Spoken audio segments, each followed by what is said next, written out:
আইন আমাকে যদি জেলে দেয় তোমার বাবাকেও জেলে দিবে, তোমাকেও জেলে দিবে। তোমার বাবা যে আমাকে দিনের পর দিন করছে সেই কারণে তোমার বাবার অভিযোগ হবে, আর তুমি যে আমাকে করছো সেটার কারণে তোমার জেল হবে।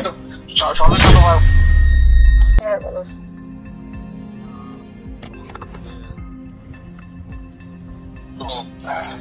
বলতেছো সবই তো তোমার কথা মতনই হচ্ছে, তুমি এবার এরকম একটা ফালতু পোস্ট দিয়ে রাখবে কি বুঝলাম না।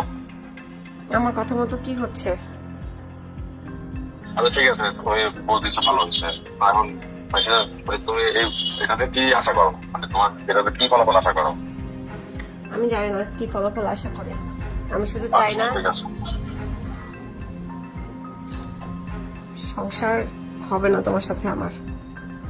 তুমি বললাম তো সংসার হবে অথবা রিহা হবে, সমস্যা নাই। সংসার হবে মানে রিহা হবে জেল হবে। হ্যাঁ তোমার সংসার হবে অথবা জেল হবে।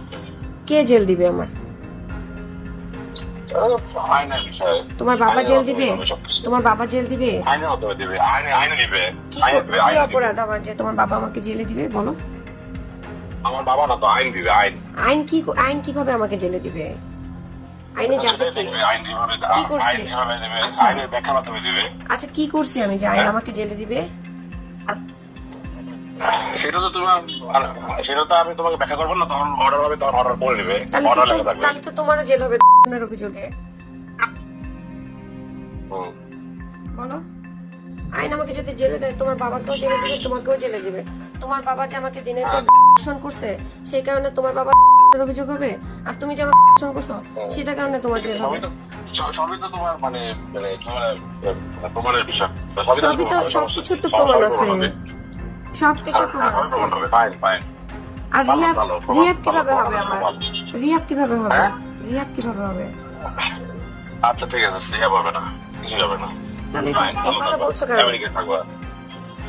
তুমি এই কথা বলছো কেন? কালকে তোমাকে আমি বললাম না মহাজ, নর্মাল থাকো, নর্মাল থাকো, নর্মাল থাকো।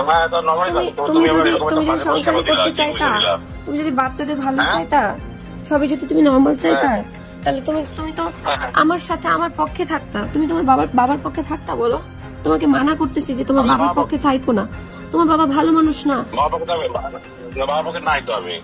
তাহলে তুমি এই কথা বলতেছো কেন? তোমার কিছু হবে না, আমি এটা তোমাকে কথা দিছি তো। আচ্ছা ঠিক আছে, বাবুদের সময় তো বাবু চিল্লাচিল্লি করতেছে। আল্লাহ হাফেজ, গুড লাক। আর কি প্যাকেট গুছাবা তুমি, তোমার গুছাও।